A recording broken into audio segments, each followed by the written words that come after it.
은퇴를 했다는 이야기는 건강을 자신할 수 없는 나이라는 이야기이기도 합니다.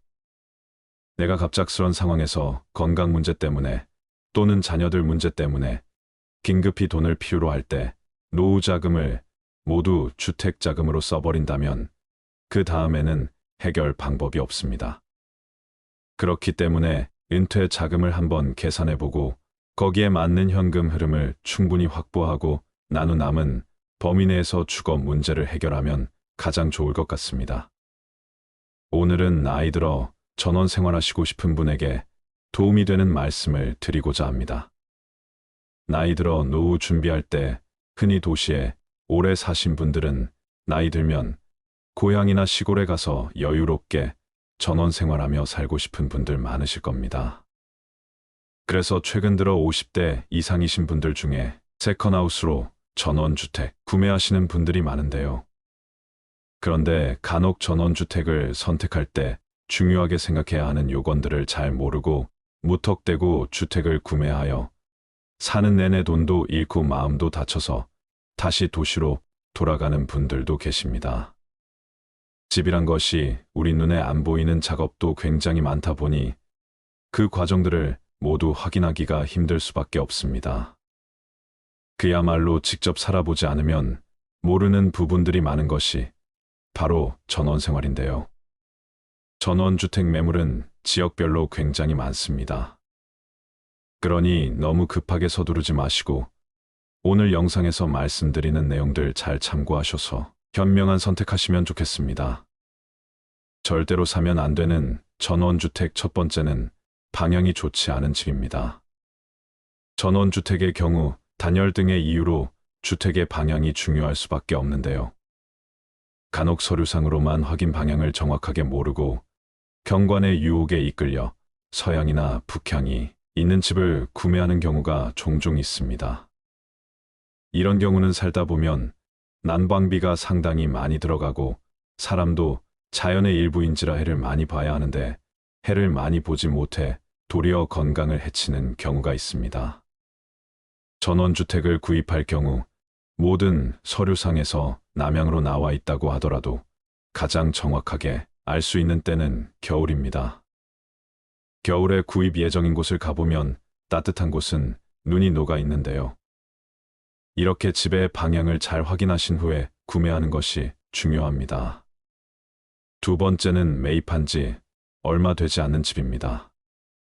보통 매입한 지 얼마 되지 않아 다시 매물로 나왔다는 말은 결과적으로 무언가 이 집에 불편한 이유가 있다고 보는 것이 좋습니다. 가령 마을 사람들과 소통이 잘 안 된다든지 집 내부에 문제가 있다든지 하는 것들인데요. 우리가 노후에 큰 맘을 먹고 주택을 구매하는 것인 만큼 아무리 작은 문제라도 그냥 넘기지 말고 이런 부분도 한번 의심해 볼 필요가 있습니다. 세 번째는 독특하게 지은 집입니다. 광고나 드라마에 나올 법하게 독특하게 지어진 집은 보기에는 멋지지만 결론적으로 이런 집은 나중에 안 팔릴 가능성이 큽니다. 지금은 집의 인테리어나 경관이 마음에 들어서 구매를 하더라도 나중에 집이 안 팔리면 골치가 아플 수밖에 없습니다. 일반적이지 않고 독특한 집들의 특징이 편리함보다는 디자인적 요소를 우선해서 만들어주기 때문에 일반적이지 않은 특별한 건축 자재를 쓴다거나 외형이나 내부 구조가 특별한 경우가 많습니다. 일반적이지 않다는 건 비용과도 연관이 되는데요. 집을 지을 때 건축 비용도 많이 들고 유지보수 비용도 무시할 수 없습니다. 특히 문제가 생겼을 때 동네 안에서 간단히 불러서 해결될 일도 도시에 있는 전문업체 출장을 불러야 할 수밖에 없는데요. 이것이 모두 비용인 것이죠. 따라서 독특하게 생긴 집을 매매하실 때는 한 번 더 생각해 보시는 것을 추천드립니다. 네 번째는 단열이 제대로 안 되어 있는 집입니다. 전원주택이 단열이 제대로 안 되어 있을 경우 겨울에는 춥고 여름에는 습합니다. 그러다 보니 단열재의 종류에 따라 비용이 천차만별이며 엄청난 차이가 있습니다. 겉모습은 예쁜데 생각보다 주택의 가격이 저렴하다면 이런 집들은 한번 의심해 볼 필요가 있습니다. 주택을 구매하기 전 단열재와 시공 방법만큼은 한번 확인해 보는 것이 좋으며, 특히 제습기나 난방을 많이 하는지 꼭 확인하시고, 겨울에는 현관문 틀이나 창문 틀에 물이 생기고 눅눅하다면 단열이 제대로 안 되어 있다는 것이니 이 점 꼭 참고하시기 바랍니다. 5번째는 계단이 많은 집입니다. 전원주택은 아파트보다는 계단이 많을 수밖에 없는데요.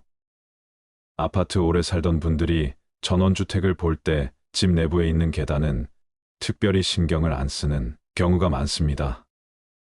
특히 전원주택의 계단은 인테리어 효과가 있고 공간 분리도 되기 때문에 보통 2층에 침실을 두고 1층은 주방과 거실로 사용하는 경우가 많은데요. 하지만 이렇게 계단이 많은 집은 기력이 떨어지거나 무릎이 안 좋을 경우 치명적일 수 있습니다. 따라서 전원주택을 보실 때는 계단이 많지 않거나 있다 하더라도 낮은 계단이 있는 집이 좋습니다. 6번째는 단지로 구성된 전원마을입니다. 요즘 여러 이웃들과 함께 단지를 구성해서 살아가는 전원마을이 전국적으로 많은데요. 외딴 곳에 단독으로 지어져 있는 집을 선택하는 경우 고립감 등으로 힘들 것을 생각해서 이렇게 주변 이웃들과 함께 생활할 수 있는 단지형 전원주택을 선택하는 경우도 있습니다. 그런데 단지 전원마을의 경우 소음으로 스트레스를 받는 경우가 많은데요. 각각 독립된 주택인데 크게 소음이 있겠냐 하실 수 있지만, 단지 마을은 주택과 주택의 간격이 좁고 마당이 오픈되어 있다 보니 마당에서 개가 짖는다거나 주말마다 바베큐 파티를 하는 이웃이 있다면 옆집까지 소음이 다 들리게 됩니다. 그러다 보면 이웃 간에 서로 감정이 상하게 되어 불편한 이웃이 되는 것이죠. 또한 원하지 않은 관심과 간섭으로 불편한 관계가 되는 경우도 많습니다. 이 밖에 한 가지 유의하실 점은 단지로 구성된 마을 특성상 아이들이 있는 가정의 장점이 많다 보니 어린아이를 키우는 이웃들이 꽤 많습니다. 따라서 조용히 살고 싶어서 전원생활을 계획하시는 분들이라면 단지로 구성된 전원마을 선택은 한번 고민해 보셔야 합니다. 7번째는 큰 집입니다. 흔히들 시골에 내려와서 전원생활을 하면 친구들이 내려오거나 다 큰 자녀들이 집에 왔을 때 좁지 않은 집이면 좋겠다는 생각을 하게 마련입니다. 특히 도시에서는 비싼 집값 때문에 갑갑하고 좁은 집에 살다가 시골에서는 널찍한 마당에 2층으로 된 큰 집에서 살고 싶다고 생각하시는 분들도 상당히 많이 있습니다. 그러나 우리가 한번 생각해 봐야 할 부분은 친구들이나 자녀들은 막상 1년에 몇 번 오지도 않습니다. 그런데 다른 사람들에게 보여줄 생각으로 무턱대고 큰 집을 매매했다가는 낭패를 보게 됩니다.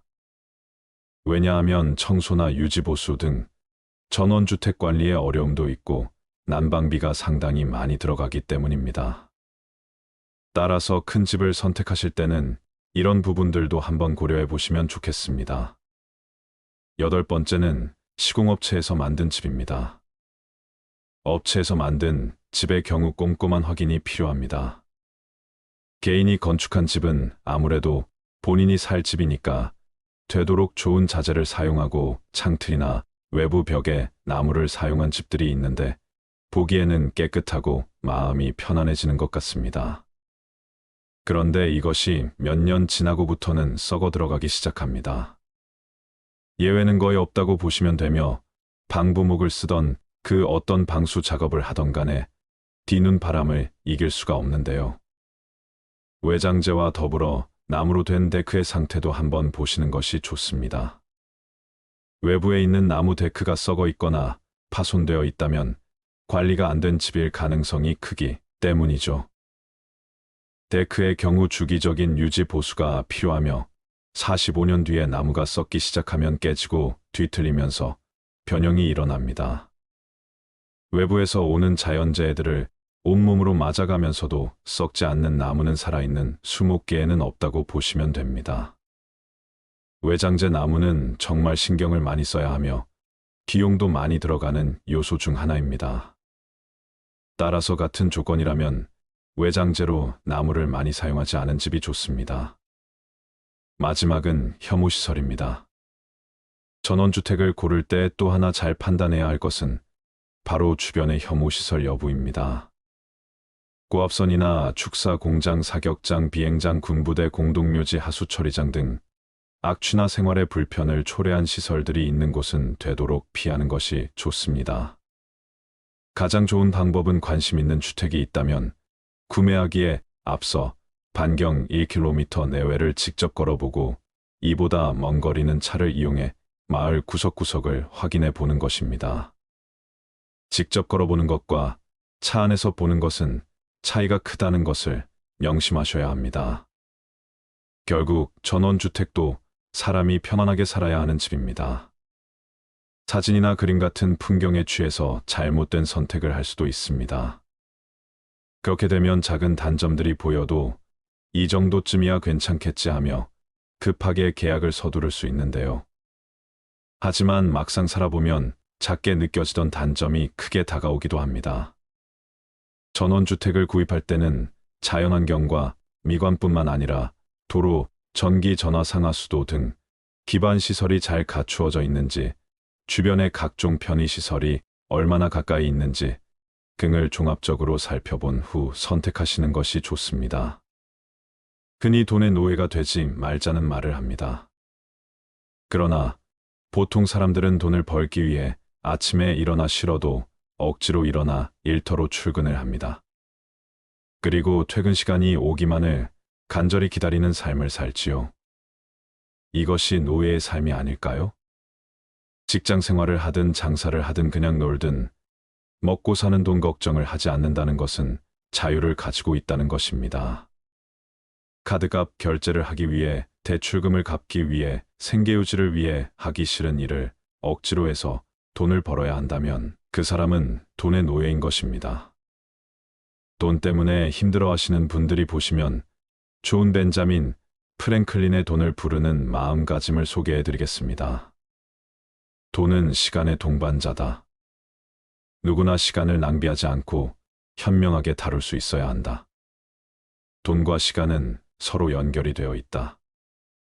우리는 시간을 소비하면서 돈을 벌고 돈을 사용하면서 시간을 소비한다. 이 말은 돈을 어떻게 다루느냐에 따라 우리의 시간과 삶의 질이 영향을 받을 수 있다는 걸 이야기한다. 시간을 현명하게 다루는 것이 중요하다는 것을 알아야 한다. 시간은 한정된 자원이며 어떻게 사용하느냐에 따라 결과가 달라진다.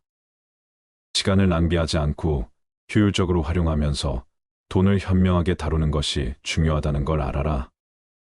돈을 적절하게 사용하고 투자하여 더 많은 시간과 자유를 확보해야만 한다. 돈과 시간을 현명하게 관리하게 된다면 우리는 더 나은 미래를 구축하고 개인적인 성취를 이룰 수 있게 될 것이다. 돈을 관리하지 않으면 돈이 당신을 관리하게 된다. 살다 보면 돈이 개인의 삶과 선택에 큰 영향을 미치는 것을 알고 느꼈을 것이다. 돈은 우리가 생활하는데 필요한 자원이지만 돈을 적절히 관리하지 않으면 돈이 우리를 지배하게 되는 상황이 발생하게 된다. 돈을 제어하지 않고 방치하게 된다면 돈에 의존하거나 돈의 노예가 되는 상황이 생기게 된다. 돈을 관리하지 않는다면 돈을 통해 우리의 선택과 행동이 결정되고 우리가 원하는 방향으로 삶을 살지 못하게 될 수도 있다는 걸 알아야 한다. 돈을 관리하고 제어하는 능력의 중요성을 기르는 것이 중요하다. 돈을 우리의 목표와 가치에 맞게 사용하고 절제와 통제의 힘을 기르는 것이 핵심이다. 개인의 자유와 삶의 품질을 향상시키기 위해 돈이 우리를 관리하기 전에 우리가 먼저 돈을 관리하도록 하자. 돈을 가치 있게 만들려면 돈을 저축하고 투자해야 한다. 우선 돈을 가치 있게 만들기 위해선 돈을 저축하는 것이 선행되어야 한다. 저축함으로써 우리는 미래를 위한 금융 안정성을 구축하고 금전적인 예비 자금을 마련할 수 있다. 저축은 급박한 상황이나 예상치 못한 비용에서 대비할 수 있게 해줄 것이다. 그 다음은 돈을 투자하는 것이 중요하다. 돈을 효과적으로 투자하는 방법을 배운다면 우리는 돈을 증가시키고 가치를 창출할 수 있게 된다. 돈을 가치 있게 만들고 싶다면 저축과 투자를 잘 병행해서 미래를 위한 경제적인 안정성을 구축하라. 장기적인 재무 목표 달성을 위해 노력하라. 미래를 위해 돈을 모으는 것은 현재의 삶을 위해 돈을 사용하는 것보다 더 중요하다. 우리는 미래를 대비하기 위해 금융적인 안전망과 비상자금을 마련해야 한다. 돈을 모으는 것은 예상치 못한 상황에 대비하고 금전적인 안정성을 확보하는 데 도움이 될 것이다. 당신이 만약 재정적인 부분에서 안정감과 자유를 중요시한다면 미래를 위해 돈 모으기를 열심히 하라. 돈을 모으려면 단기적인 만족이나 소비에 치우쳐 견제의 삶을 위해 돈 쓰는 것을 아껴야 한다. 견제의 삶을 위해 돈을 사용할 때는 신중하고 목적의식을 가져야 한다. 그리고 미래를 위한 계획에 부합하는지 신중히 따져보아라. 견제의 삶을 향상시키면서도 미래에 대한 준비를 갖추기 위해 단기적인 소비에 치우치지 마라. 절약은 번영의 첫 번째 단계이다. 우리는 필요하지 않은 지출을 자제하고 소비 습관을 신중하게 고려함으로써 돈을 절약하기 위해 가장 먼저 노력을 해야 한다. 경제적인 번영을 목표로 한다면 절약은 필수적인 첫 번째 단계임을 명시하라. 절약을 통해 돈을 모으고 적절히 활용하게 된다면 금전적인 안정과 재무적인 성공을 이루게 될 것이다. 경제적인 번영은 절약으로부터 시작된다는 것을 명심하라. 절약은 안정과 미래에 대한 준비를 위한 필수적인 요소이며 재정적인 성공을 위한 첫 번째 단계이다. 현명한 사람은 돈을 저축하고 바보는 돈을 낭비한다. 현명한 사람은 소비와 저축 사이의 균형을 잘 유지하며 돈을 지혜롭게 사용할 것이다. 하지만 돈을 효과적으로 다루지 못하는 사람이나 판단력이 부족한 사람은 돈을 낭비하게 된다. 미래를 위한 경제적인 안정을 소홀히 하는 바보가 되어 돈을 낭비하지 말고 돈을 저축하고 적절히 사용하는 방법을 잘 습득해 바보 같은 자가 되지 않도록 노력하라. 돈을 투자하는 것은 지식을 증진시키는 것과 같다. 주식, 부동산 사업 등 다양한 형태의 투자하는 방법이 있다. 미래의 수익을 창출할 수 있는 기회에 투자하는 능력을 기르기 위해 노력하라. 투자가 막연히 어렵게만 느껴진다면 투자 관련 책이나 영상을 보고 지금부터라도 시작하라. 투자를 잘하기 위해선 지식을 증진시키는 것이 중요하다. 지식은 우리가 경험과 학습을 통해 배울 수 있다. 가만히 있는다고 해서 누가 알려주고 대신해 줄 수 없다는 것이다. 스스로 지식을 쌓기 위해 노력하고 개인의 인지적인 영역을 넓혀라. 돈을 투자하는 것은 우리가 지식을 증진시키는 것과 비슷하기 때문이다. 우리는 새로운 경험을 통해 배우고 자기 개발을 함으로써 투자 또한 잘할 수 있게 될 것이다. 돈을 사랑하면 그것이 당신을 사랑하지만 돈에 사로잡히면 그것이 당신을 지배할 것이다. 돈과의 관계에서는 적절한 균형과 태도를 유지하는 것이 중요하다. 돈을 사랑한다는 것은 우리가 돈을 가치 있게 여기고 돈을 적절히 다루고 활용할 준비가 되어 있어야 한다는 것을 이야기한다. 이런 태도를 갖게 된다면 돈은 우리에게 긍정적인 영향을 미치고 우리는 돈을 통해 목표를 달성하고 성취감을 얻게 될 것이다. 반대로 돈을 너무 집착하고 지나치게 중요시하게 되는 상대는 조심해야 한다. 돈에 사로잡힌 사람은 돈을 통제하지 못하고 돈에 의해 지배되는 경향을 보일 것이다.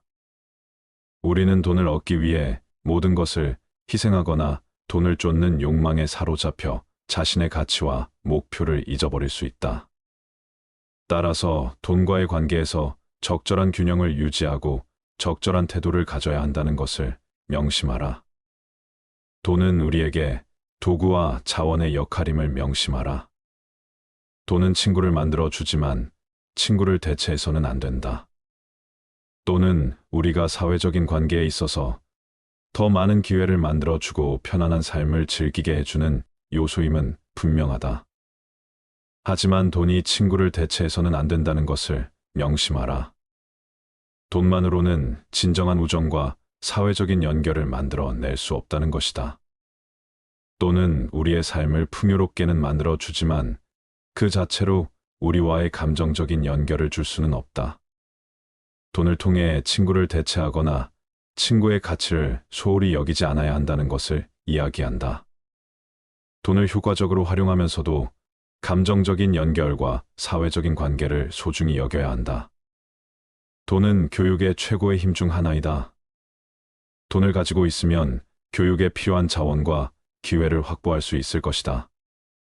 무조건 돈이 있어야 한다는 것이 아니라 돈이 있다면 더 많은 기회를 가질 수 있다는 것을 이야기하고 싶다. 우리가 교육에 투자하고 조금 더 성장하고 싶다는 마음이 있다면 돈을 잘 활용해야 한다. 또는 우리가 좋은 환경 전문적인 프로그램, 자기 개발을 위한 자원을 확보하는데 도움이 될 것이다. 하지만 교육의 질과 가치는 돈만으로는 결정되지 않는다는 점을 꼭 염두에 두어라. 돈과 교육은 상호 보완적인 요소로 작용하며 돈을 통해 교육을 더욱 풍요롭게 만들 수 있다는 것을 알아라. 돈은 시간의 동반자다. 누구나 시간을 낭비하지 않고 현명하게 다룰 수 있어야 한다. 돈과 시간은 서로 연결이 되어 있다. 우리는 시간을 소비하면서 돈을 벌고 돈을 사용하면서 시간을 소비한다. 이 말은 돈을 어떻게 다루느냐에 따라 우리의 시간과 삶의 질이 영향을 받을 수 있다는 걸 이야기한다. 시간을 현명하게 다루는 것이 중요하다는 것을 알아야 한다. 시간은 한정된 자원이며 어떻게 사용하느냐에 따라 결과가 달라진다. 시간을 낭비하지 않고 효율적으로 활용하면서 돈을 현명하게 다루는 것이 중요하다는 걸 알아라. 돈을 적절하게 사용하고 투자하여 더 많은 시간과 자유를 확보해야만 한다. 돈과 시간을 현명하게 관리하게 된다면 우리는 더 나은 미래를 구축하고 개인적인 성취를 이룰 수 있게 될 것이다. 돈을 관리하지 않으면 돈이 당신을 관리하게 된다. 살다 보면 돈이 개인의 삶과 선택에 큰 영향을 미치는 것을 알고 느꼈을 것이다. 돈은 우리가 생활하는데 필요한 자원이지만 돈을 적절히 관리하지 않으면 돈이 우리를 지배하게 되는 상황이 발생하게 된다. 돈을 제어하지 않고 방치하게 된다면 돈에 의존하거나 돈의 노예가 되는 상황이 생기게 된다. 돈을 관리하지 않는다면 돈을 통해 우리의 선택과 행동이 결정되고 우리가 원하는 방향으로 삶을 살지 못하게 될 수도 있다는 걸 알아야 한다. 돈을 관리하고 제어하는 능력의 중요성을 기르는 것이 중요하다. 돈을 우리의 목표와 가치에 맞게 사용하고 절제와 통제의 힘을 기르는 것이 핵심이다. 개인의 자유와 삶의 품질을 향상시키기 위해 돈이 우리를 관리하기 전에 우리가 먼저 돈을 관리하도록 하자. 돈을 가치 있게 만들려면 돈을 저축하고 투자해야 한다. 우선 돈을 가치 있게 만들기 위해선 돈을 저축하는 것이 선행되어야 한다. 저축함으로써 우리는 미래를 위한 금융 안정성을 구축하고 금전적인 예비 자금을 마련할 수 있다. 저축은 급박한 상황이나 예상치 못한 비용에서 대비할 수 있게 해줄 것이다. 그 다음은 돈을 투자하는 것이 중요하다. 돈을 효과적으로 투자하는 방법을 배운다면 우리는 돈을 증가시키고 가치를 창출할 수 있게 된다. 돈을 가치 있게 만들고 싶다면 저축과 투자를 잘 병행해서 미래를 위한 경제적인 안정성을 구축하라. 장기적인 재무 목표 달성을 위해 노력하라. 미래를 위해 돈을 모으는 것은 현재의 삶을 위해 돈을 사용하는 것보다 더 중요하다. 우리는 미래를 대비하기 위해 금융적인 안전망과 비상 자금을 마련해야 한다. 돈을 모으는 것은 예상치 못한 상황에 대비하고 금전적인 안정성을 확보하는 데 도움이 될 것이다. 당신이 만약 재정적인 부분에서 안정감과 자유를 중요시한다면 미래를 위해 돈 모으기를 열심히 하라. 돈을 모으려면 단기적인 만족이나 소비에 치우쳐 현재의 삶을 위해 돈 쓰는 것을 아껴야 한다. 현재의 삶을 위해 돈을 사용할 때는 신중하고 목적 의식을 가져야 한다. 그리고 미래를 위한 계획에 부합하는지 신중히 따져보아라. 현재의 삶을 향상시키면서도 미래에 대한 준비를 갖추기 위해 단기적인 소비에 치우치지 마라. 절약은 번영의 첫 번째 단계이다. 우리는 필요하지 않은 지출을 자제하고 소비 습관을 신중하게 고려함으로써 돈을 절약하기 위해 가장 먼저 노력을 해야 한다. 경제적인 번영을 목표로 한다면 절약은 필수적인 첫 번째 단계임을 명시하라. 절약을 통해 돈을 모으고 적절히 활용하게 된다면 금전적인 안정과 재무적인 성공을 이루게 될 것이다. 경제적인 번영은 절약으로부터 시작된다는 것을 명심하라. 절약은 안정과 미래에 대한 준비를 위한 필수적인 요소이며 재정적인 성공을 위한 첫 번째 단계이다. 변명한 사람은 돈을 저축하고 바보는 돈을 낭비한다. 변명한 사람은 소비와 저축 사이의 균형을 잘 유지하며 돈을 지혜롭게 사용할 것이다. 하지만 돈을 효과적으로 다루지 못하는 사람이나 판단력이 부족한 사람은 돈을 낭비하게 된다. 미래를 위한 경제적인 안정을 소홀히 하는 바보가 되어 돈을 낭비하지 말고 돈을 저축하고 적절히 사용하는 방법을 잘 습득해 바보 같은 자가 되지 않도록 노력하라. 돈을 투자하는 것은 지식을 증진시키는 것과 같다. 주식, 부동산 사업 등 다양한 형태의 투자하는 방법이 있다. 미래의 수익을 창출할 수 있는 기회에 투자하는 능력을 기르기 위해 노력하라. 투자가 막연히 어렵게만 느껴진다면 투자 관련 책이나 영상을 보고 지금부터라도 시작하라. 투자를 잘하기 위해선 지식을 증진시키는 것이 중요하다.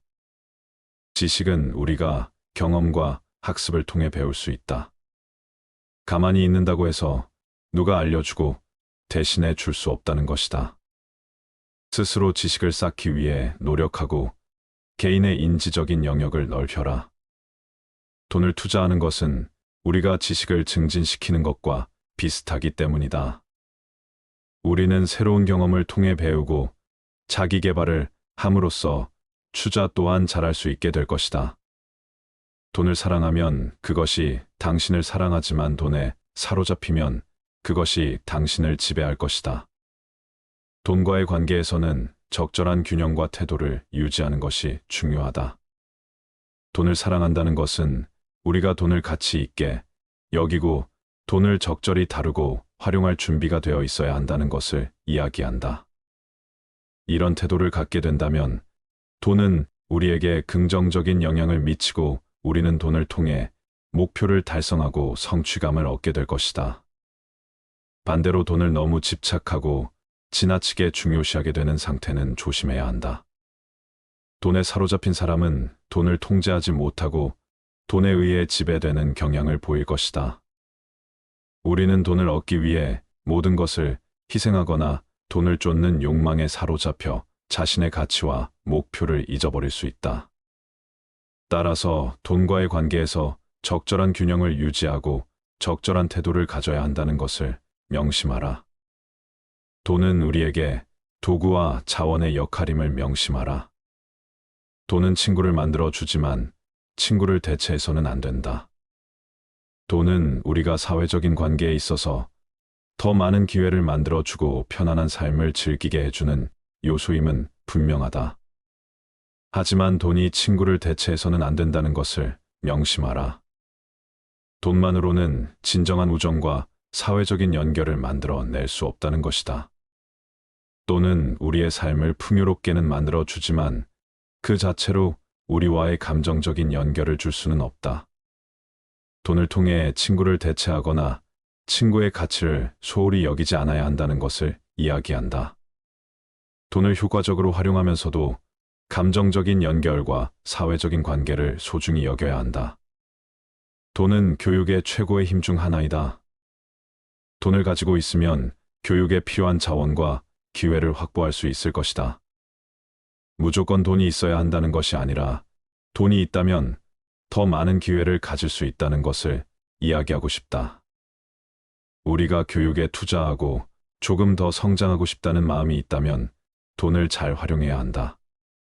또는 우리가 좋은 환경, 전문적인 프로그램, 자기 개발을 위한 자원을 확보하는데 도움이 될 것이다.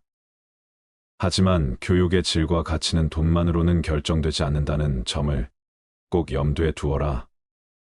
돈과 교육은 상호보완적인 요소로 작용하며 돈을 통해 교육을 더욱 풍요롭게 만들 수 있다는 것을 알아라. 감사합니다.